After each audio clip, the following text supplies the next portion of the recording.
read it. Hey gang, I see you made it to part 2 of the Day 24 40-day Bible reading plan, and we're going to continue with Matthew 27.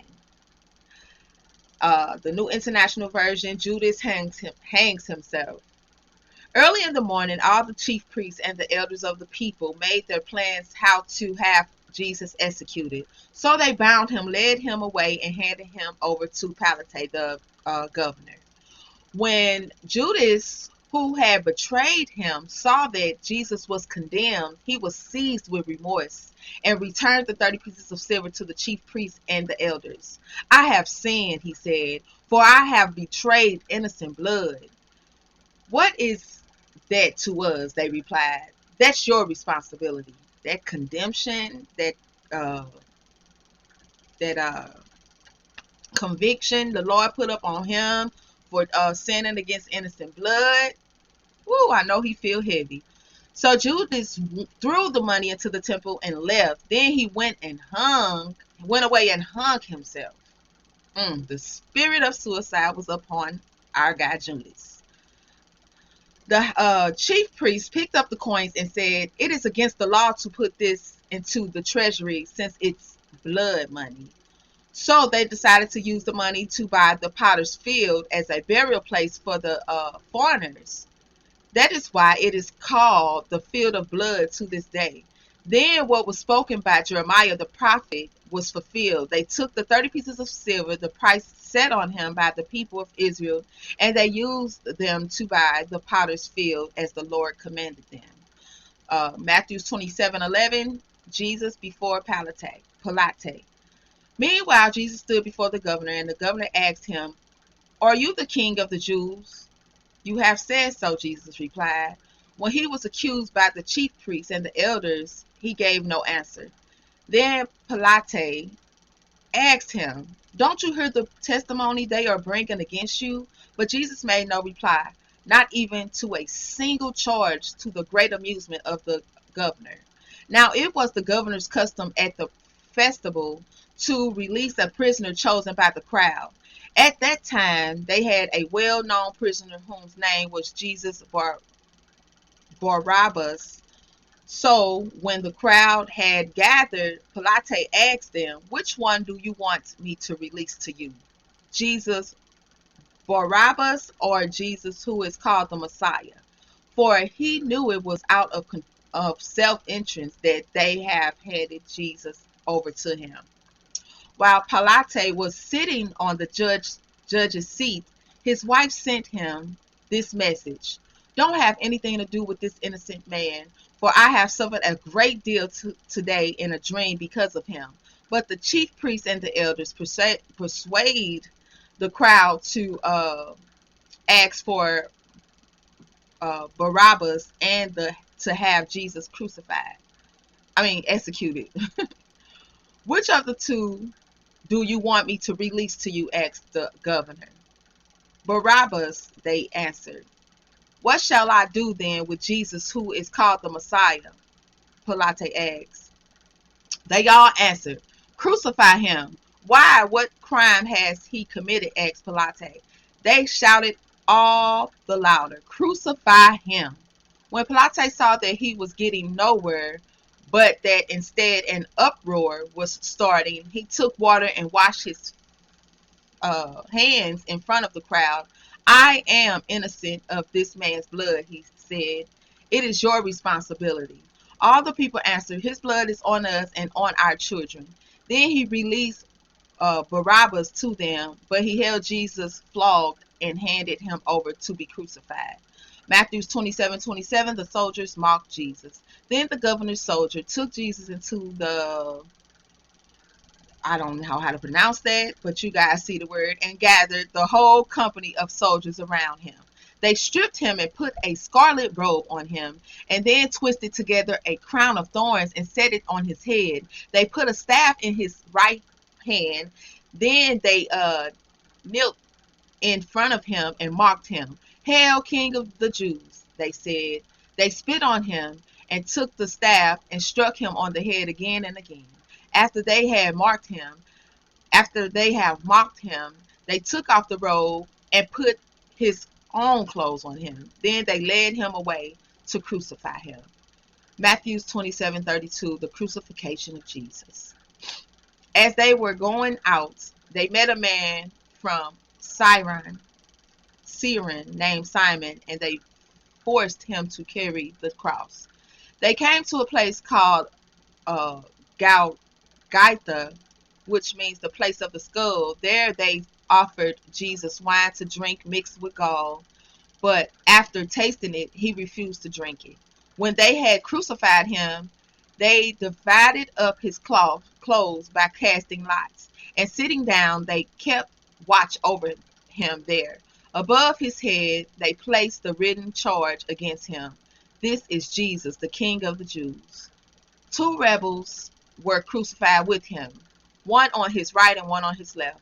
Those who passed by hurled insults at him, shaking their heads and saying, "You who are going to destroy the temple and build it in 3 days and it says, you are going to destroy the temple and build it in 3 days. Save yourself. Come down from the cross if you are the Son of God." In the same way, the chief priests, the teachers of the law, and the elders mocked him. "He saved others," they said, "but he can't save himself. He's the King of Israel. Let him come down now from the cross, and we will believe in him. He trusts in God.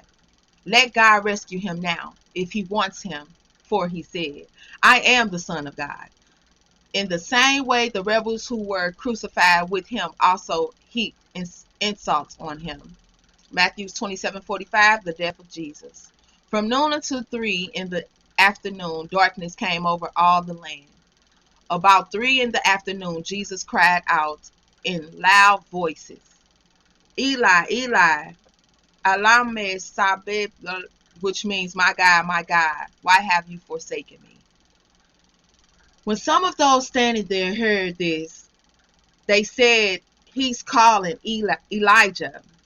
Immediately, one of them ran and got a sponge and filled it with wine, vinegar, put it on a staff, and offered it to Jesus to drink. And the rest said, "Now leave him alone. Let's see if Elijah comes to save him." And now Jesus had cried out again in a loud voice. He gave up his spirit.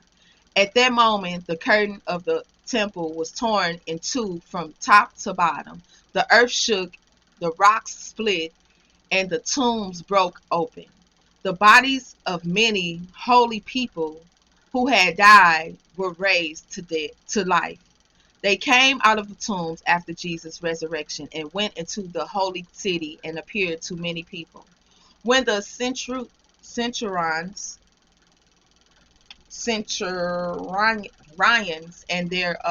and those with him who were guarding Jesus saw the earthquake and all that had happened, they were terrified and exclaimed, "Surely he was the Son of God." Many women were there watching from a distance. They had followed Jesus from Galilee to care for his needs. Among them were Mary Magdalene, Mary the mother of James and Joseph, and the mother of Zebedee's sons. Matthew27:57, the burial of Jesus. As evening approached, there came a rich man from Arimathea named Joseph, who had himself become a disciple of Jesus. Going to Pilate, he asked for Jesus' body, and Pilate ordered that it be given to him. Joseph took the body, wrapped it in a clean linen cloth, and placed it in his own new tomb that he had cut out of the rock. He rolled a big stone in front of the entry to the stone and went away. Mary Magdalene and the other Mary were sitting there opposite the stone. They're opposite of the tomb. Matthew27:62, the guard at the tomb. The next day, the one after preparation day, the chief priests and the Pharisees went to Pilate. "Sir," they said, "we remembered that while he was still alive, that deceiver said, "After 3 days I will rise again. So give the order for the tomb to be made secure until the third day. Otherwise, his disciples may come and steal the body and tell the people that he has been raising from the dead. This last deception will be worse than the first. Take guard. Take a guard," Pilate answered. "Go make the tombs as secure as you know how." So they went and made the tomb secure by putting a seal on the stone and posting the guard. So that is the full chapter of 27 of Matthew. And tomorrow we will be getting into day 25, John 20, the resurrection of Jesus. How sad was this story, you guys? It makes you so sad what Jesus went through. But one thing about it, Jesus could have stopped it, but he know he was on a mission. And he had to complete that mission in order for us to be saved from sin and have life eternally. So, yeah, the story is very sad that innocent blood was shedded and they mocked him. Like, it's so many people out here just like all those people back then, and it's so sad. So, um, the Lord teaches about his kingdom, the kingdom of heaven, using that phrase 31 times in Matthew's gospel. Israel's leaders reject this claim, accusing Jesus of being allied with Beelzebub, the prince of demons. From this point on, they grow more hardened in their unbelief, and Jesus began to warn that their rejection of him will end in his death. Matthew gives a full account of Jesus' entry into Jerusalem as king, but not the kind of king God's people expected. So they didn't expect Jesus to look like more like a servant, a carpenter's son. They wanted him to be glamorous, but God don't look at the outer appearance. He look at the heart, which God, Jesus is God in human form. So that's another story. Like King Solomon, Jesus comes to his people as a lowly servant. Solomon rode the mule of his father, the great King David. And so too, King Jesus comes not on a war horse encouraging rebellion against Roman oppressors, but humbly on a donkey as the King of Peace, about to die so he can be forgiven. So he came in humbly on a donkey as the King of Peace, about to die, so we all could be forgiven. And that's how they treat him.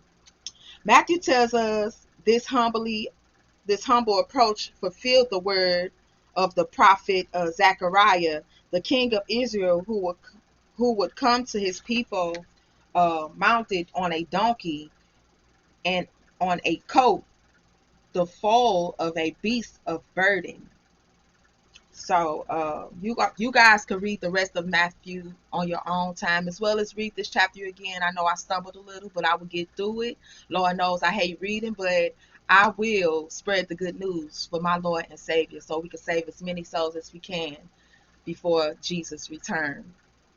So let's go ahead and add some taxes to our lives from the tax box. Again, I said tomorrow we'll be moving into day 25, and we'll be going back into John 20, the resurrection of Jesus.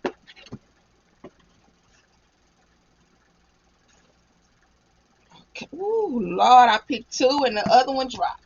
Bear with me, guys. Bear with me.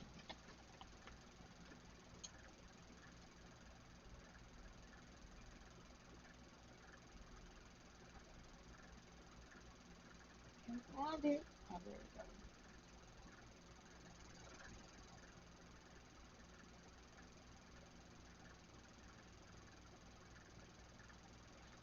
Where the freaking thing go? Oh, it's way back there. I'm sorry, y'all. Fell all the way back.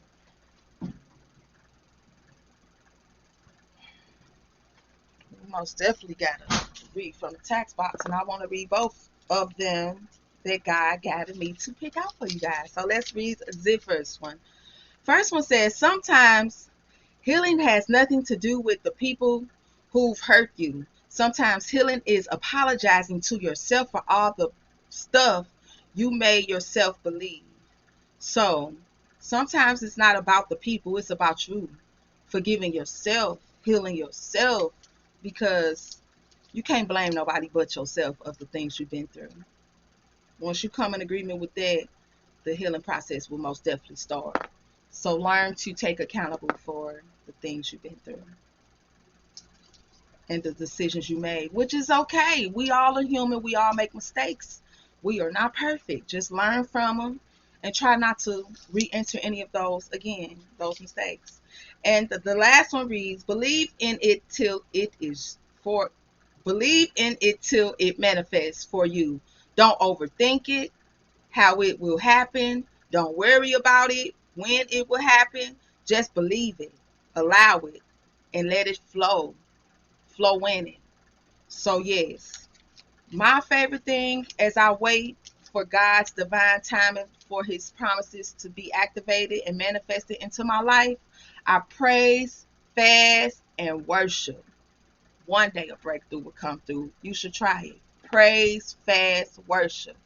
Praise, fast, worship. Remember, Jesus loves you. God loves you. I love you. There's no key to happiness. The door is always open, you guys. Be blessed, be safe, and always, always, always keep God first. Mwah.